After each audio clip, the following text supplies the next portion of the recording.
Okay, hi guys, welcome to Financial Lemonade.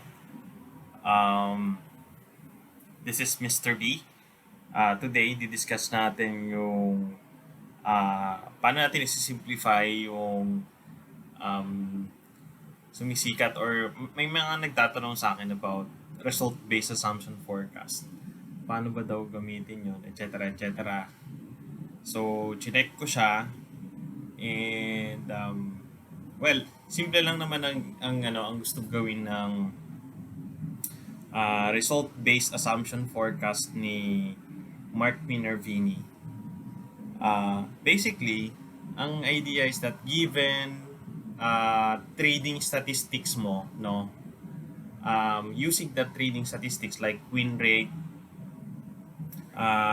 loss rate, average gains, saka average losses per trade, and then certain targets mo ng deployment, no, ilang trades ang kailangan mo para ma-achieve yung certain target mo na return, no? So basically, it's just math. Mag-a-algebra ka lang dyan. Kumbaga, find x lang gagawin mo dyan given yung um, mga given na tawag doon na variables, no? So basically, ang pinaka ang target mo dyan is net profit or loss, di ba? To illustrate nito. Ito yung formula niya, no? Pala, pinadala sa akin sa yung parang print screen lang yata to ng YouTube. So, kung hindi ka marunong sa Excel, basically kung accountant ka, maintindihan mo kung paano makuha yan. Kasi nga, descriptive naman yung, descriptive naman yung line items.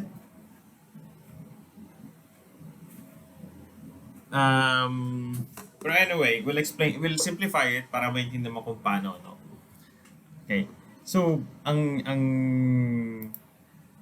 basic lang naman, ang net profit mo is the um, sum of gains mo for a period and yung losses mo for that period. Let's say annual na lang, no?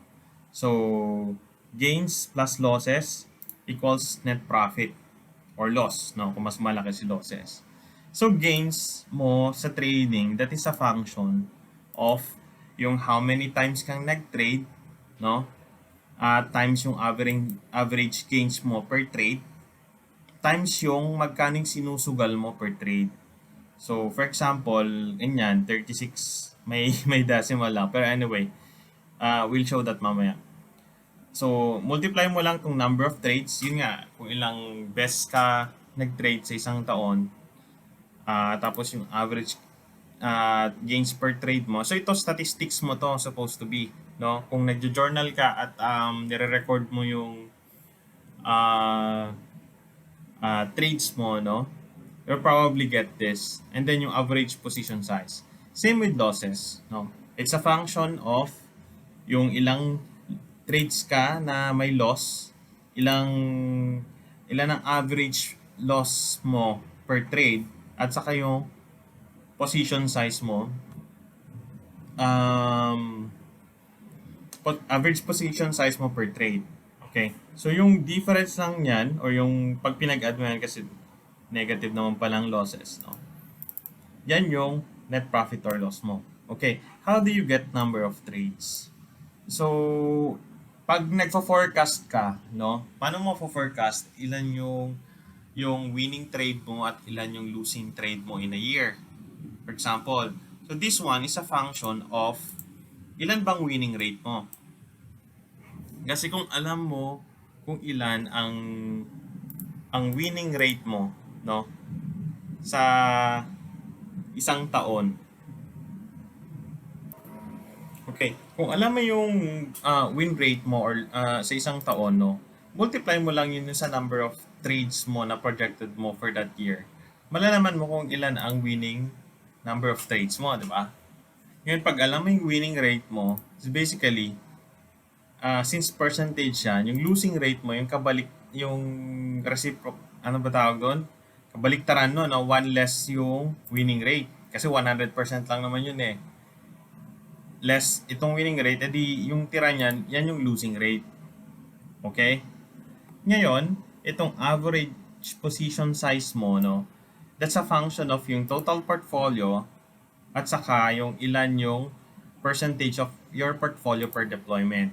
So the percentage would tell you how many deployments um, is available to you, no? Let's say, ang deployment mo is 33%, that means one-third of your 100. So, ibig sabihin, 3 times kang pwedeng mag-deploy para bago ka ma makapag-deploy in full. Kapag ka 10% naman, edi 10 times, di ba? Kapag 20%, that's 5 times. Pag 25%, yan, 4 times kasi, di ba? 25, 25, 25, that's 100. So, 4 times yon. Ganun lang yung idea niyan. Same with with portfolio. Ang idea kasi dito is pareho tong pareho tong average position size mo, 'di ba? Na magge-gain at maglo-loss, no? Yan yung assumptions just to simplify. And then itong net profit or loss mo since nagfo-forecast ka, it is a function of your portfolio, no? For example, 1 million ka diyan. Times yung target return. Target return mo, no? Okay. So, let's say, for example, ang target return mo is 60% of 1 million. For example kasi, let's say, you're trading full-time, ang gusto mo is meron kang parang earnings na 50,000 times 50,000 a month, no? Pag minultiply mo yan ng 12, you would be living comfortably na ng mga 600,000 ang target mo, no? For example. Yan.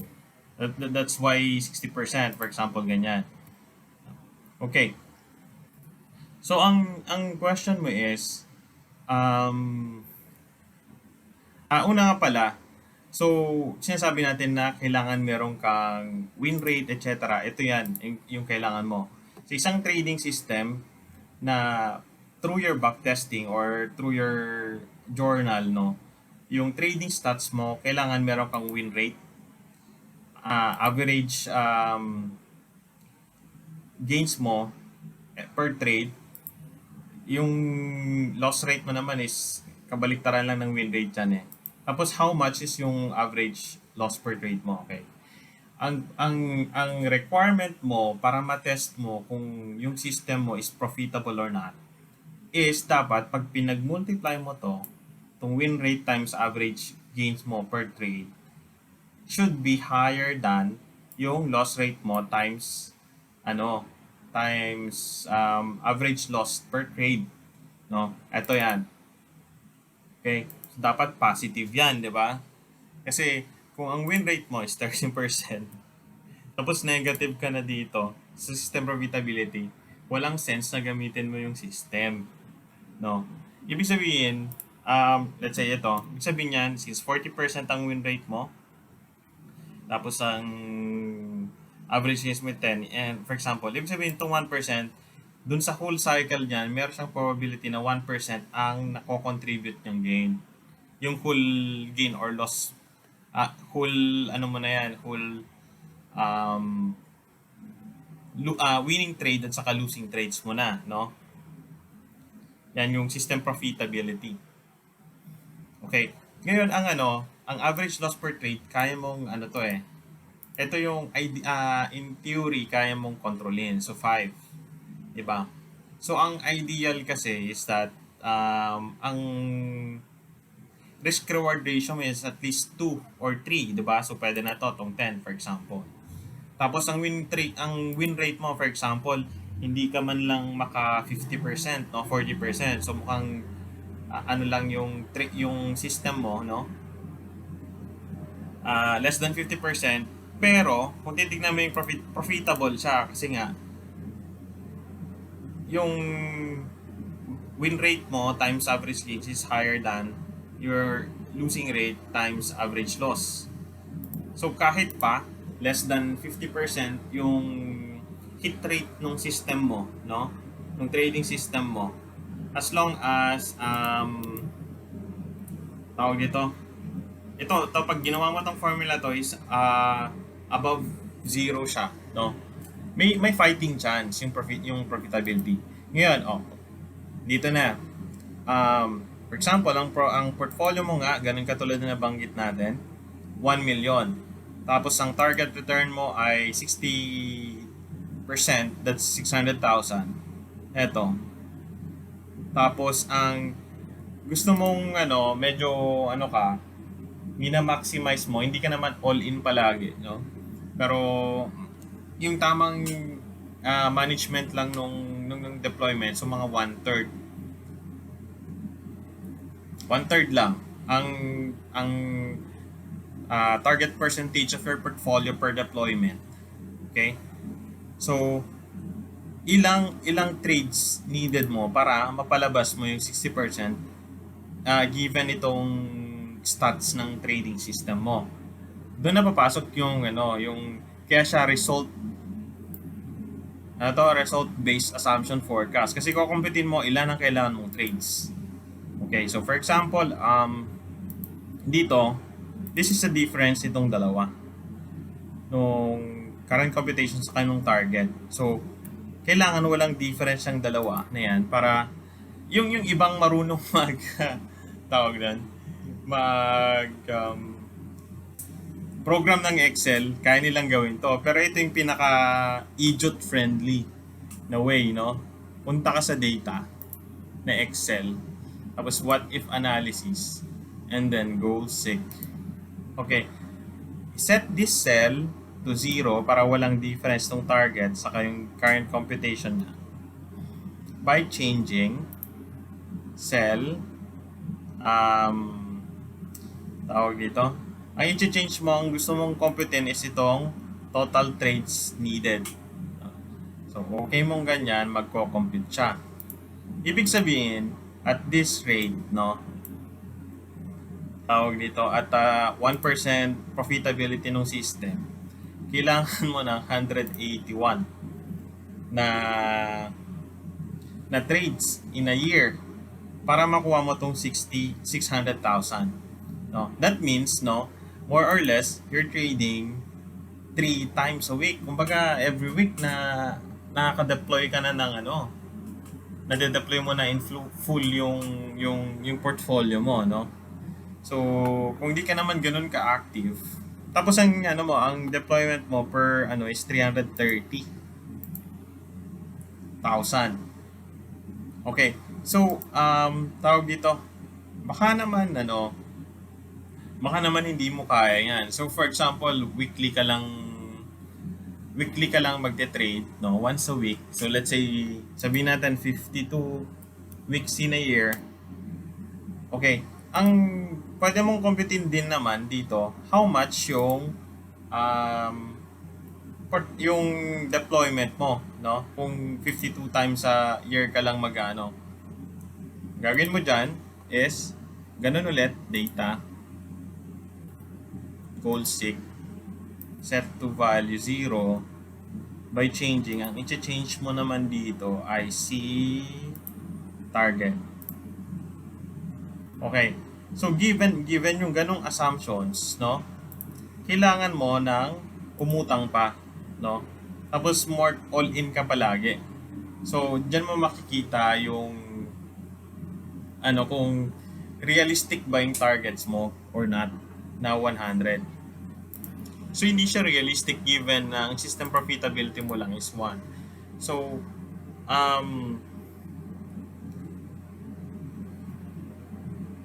okay. So, for example, ang tawag doon, gusto mo pa rin ma-reach ang goal na yan, Tapos, balik ka doon sa 33%.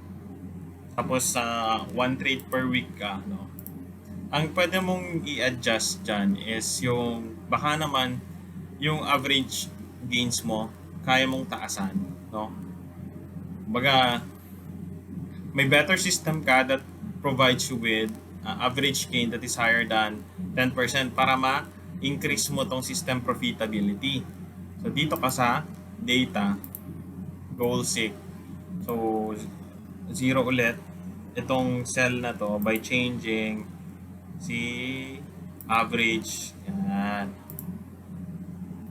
So, kailangan mo ng average gains per trade. For example, ganun.